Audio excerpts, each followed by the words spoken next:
Most people stay broke not because they earn too little, but because money leaks slip past their fingers every day.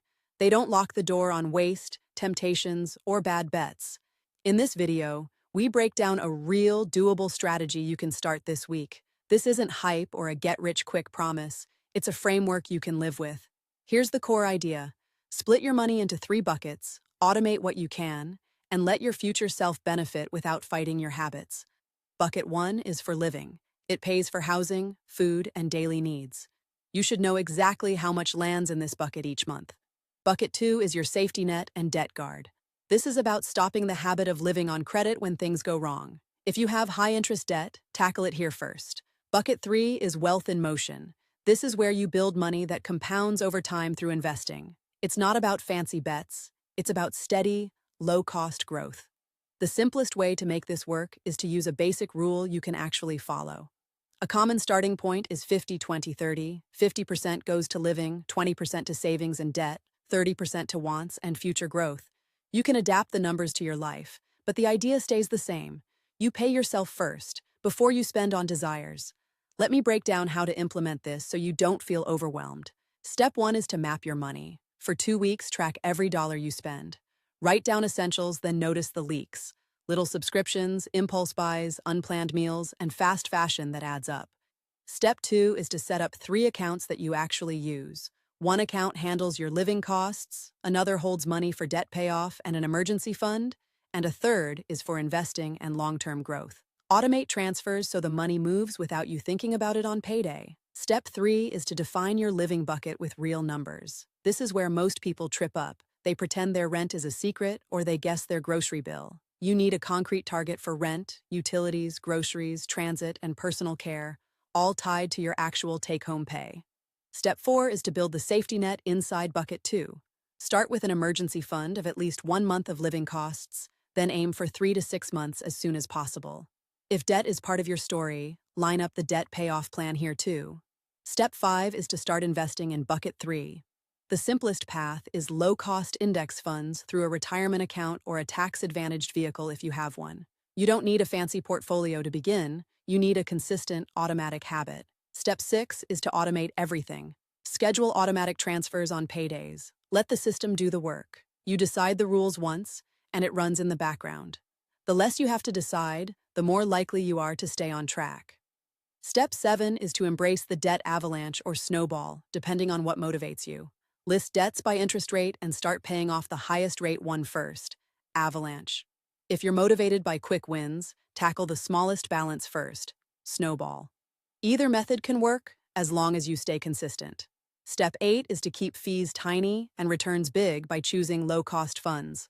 Fees eat into growth over time. If you're not sure how to pick funds, a broad market index fund and a simple retirement account is a solid baseline.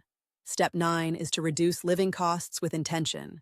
Rethink housing, transportation, and groceries by asking, is there a smarter option this year?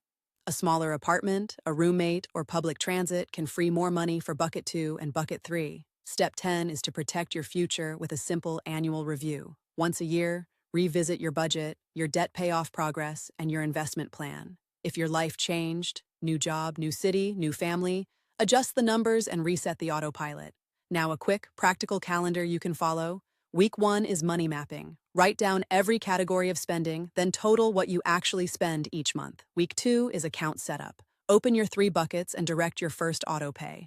Week 3 is savings and debt. Decide your emergency fund target and pick a debt payoff method. Week 4 is investing.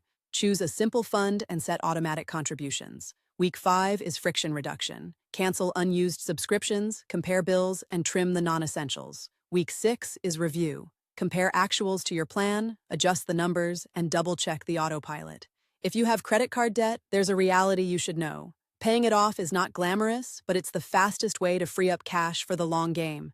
Interest compounds against you, while payments toward principal slowly rebuild your balance sheet. Make that your top priority in bucket 2, even before adding more to investing. The danger most people fall for is lifestyle creep. As income rises, so do the wants. And soon the new salary disappears into bigger rent, nicer cars, or fancier meals. The cure is to keep the living bucket anchored, then push the rest toward debt payoff and investing. Another common trap is complexity. People chase a perfect portfolio, a complex budgeting app, or a never-ending plan. The truth is simpler. You need a repeatable system that works in real life, not a perfect model that only exists on paper. Let me offer a mental model you can use anytime you want to justify a spend. Ask yourself, will this purchase increase my future earning power or my future security? If the answer is no, put it on hold. If yes, ensure you're not taking away from your long-term targets. Your income matters, but so does how you react to it. If you want to grow wealth, you must grow your awareness of where money goes and why. The three-bucket approach is designed to create a visible path from earnings to security to growth without requiring a PhD in finance. A real-world example helps. A friend of mine started with a modest take-home pay and no investments. By setting up 3 accounts, automating 60% to bucket 1, 20% to bucket 2, and 20% to bucket 3, they began to see a new pattern. After a year, they had an emergency fund and a small index fund position, all without feeling deprived. The numbers are not magic. They're a signal that you've created a system that works even when life gets loud. When emergencies hit, you're not forced to borrow. When opportunities show up, you're not missing them because your money is stuck in poor habits. Part of the strategy is patience. Wealth compounds slowly, and you won't see fireworks every month. What you will see is stability. Fewer paycheck-to-paycheck moments, less stress, and more capacity to think about bigger goals, like buying a home, starting a business, or funding education. If you're listening and thinking this sounds possible but scary, that's normal. The first 30 days will feel strange because you're changing behavior you've done for years. The second 30 days will feel more natural as the autopilot takes over and your numbers start to move. A key helper in this process is keeping your costs honest. Do not chase speculative bets or risky plays because they sound exciting. Your goal is reliable, above-market growth with minimal fees, not dramatic swings that wake you up at 3 a.m. Another helper is a side plan for increasing income. The money you move into bucket 3 will grow faster if you also invest in your skills. Pick one practical skill that raises your earnings in the next 12 months and put a small, time-bound effort into it each week.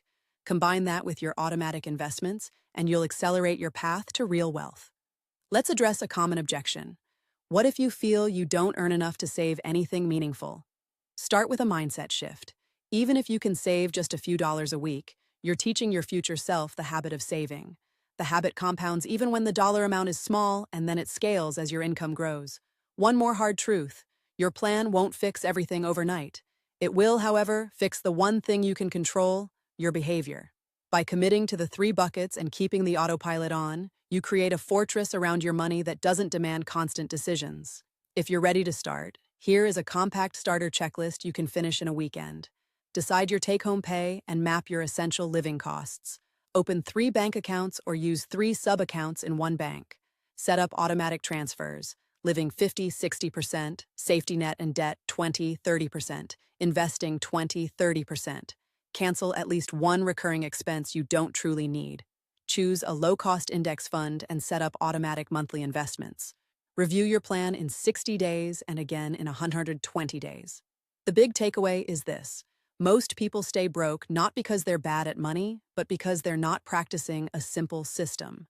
The 3 buckets give you a clear map from earnings to security to growth. Automation keeps the map in motion without drama, and small, deliberate choices stack up into real momentum over time. If you're watching this and feel it could work for you, start today. Your future self will thank you for the small step you take now. The goal isn't perfection, it's consistency with a plan that fits a real life.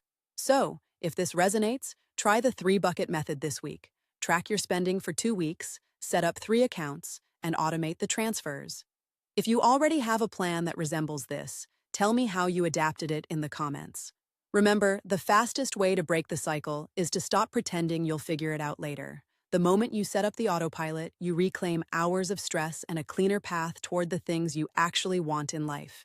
If you found this useful, please like it. If you want more practical, no-nonsense money help, subscribe to the channel for future videos in this series. And I'd love to hear your plan in the comments. What will you do this week to move from survive to rebuild?